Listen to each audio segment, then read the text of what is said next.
Chicken রান্নার কথা মনে পড়লেই আমাদের একদম মনে পড়ে যায় লাল লাল ঝাল ঝাল একদম চিকেনের ঝোলের কথা।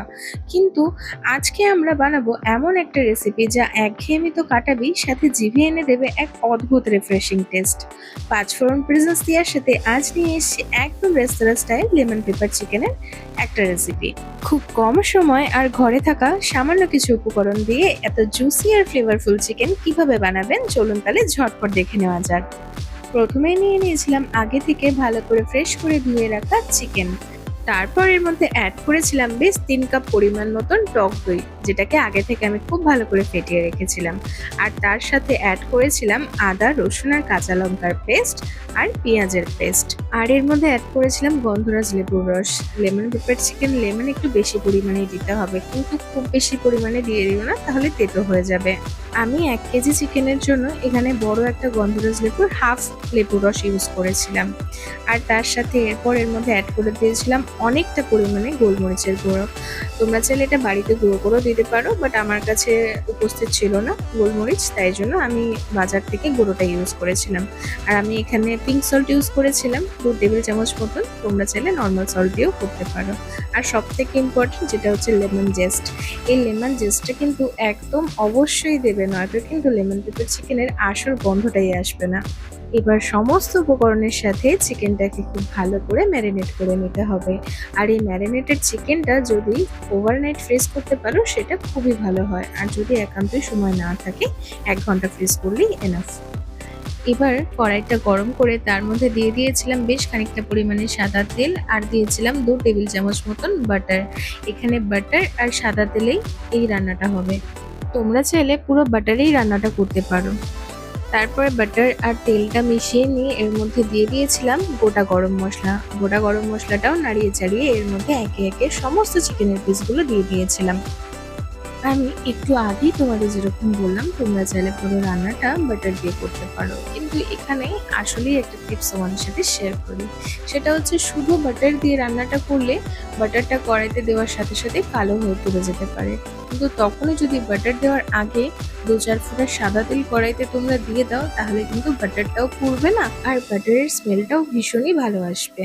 তেল আর বাটারের মধ্যে সমস্ত ম্যারিনেটেড চিকেনটা দিয়ে দেওয়ার পর আমি কিছুক্ষণের জন্য গ্যাসটা একটু লো করে ঢাকনাটা দিয়ে দিয়েছিলাম, যাতে চিকেনটা থেকে একটু জল বের হয়, কারণ এই জলেতেই চিকেনটা পুরোপুরিভাবে সিদ্ধ হবে।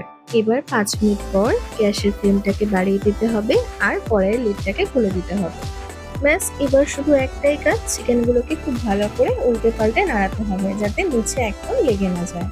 চিকেনটাকে নাড়াতে থাকতে হবে কন্টিনিউ, যাতে চিকেনের পুরো যতটা জল বেরিয়েছিল সব জলটা শুকিয়ে যায়। আর সব জল শুকিয়ে যাওয়ার পর দেখবে চিকেন থেকে এরকম তেল বেরিয়ে আসবে। পুরো এরকম যতক্ষণ না চিকেনটা পুরো লাল লাল হয়ে ভাজা ভাজা হয়ে আসছে, ততক্ষণ খুব ভালো করে চিকেনটাকে ভেজে নিতে হবে।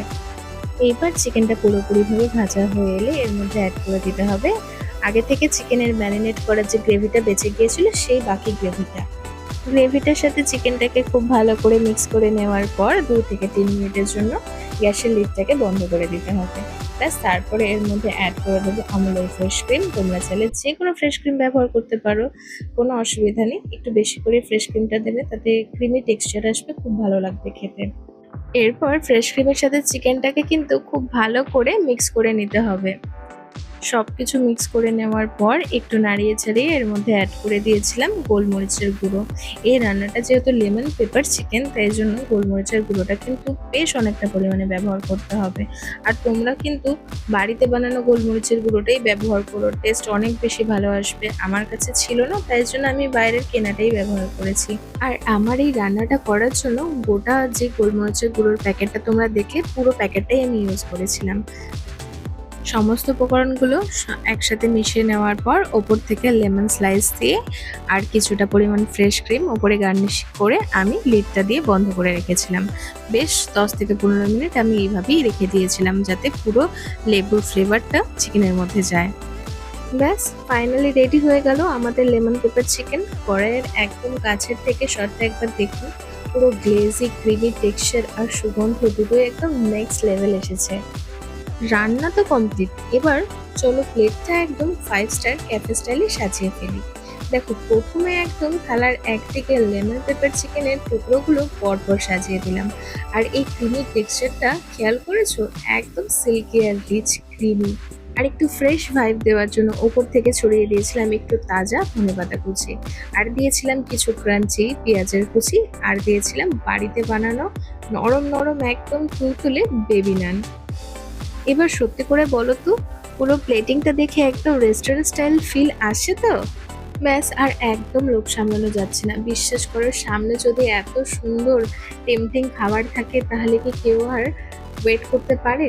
এই তুলতুলে নরম বেবি নানটার সাথে লেমন পেপার চিকেনটার কম্বিনেশন দুর্দান্ত লাগছে। চিকেনটা ভীষণই জুসি আর সফট হয়েছে খেতে, আর এই পেঁয়াজের সাথে চিকেনের গ্রেভি আর বাটার নান দিয়ে একসাথে খেতে দুর্দান্ত লাগছে। তোমরাও যদি আমার মতন এই ফিলটা পেতে চাও, অবশ্যই বাড়িতে আমার এই রেসিপিটা ট্রাই করে দেখো। আর আমাকে কেমন লাগছে জানাতে কিন্তু একদম ভুলো না।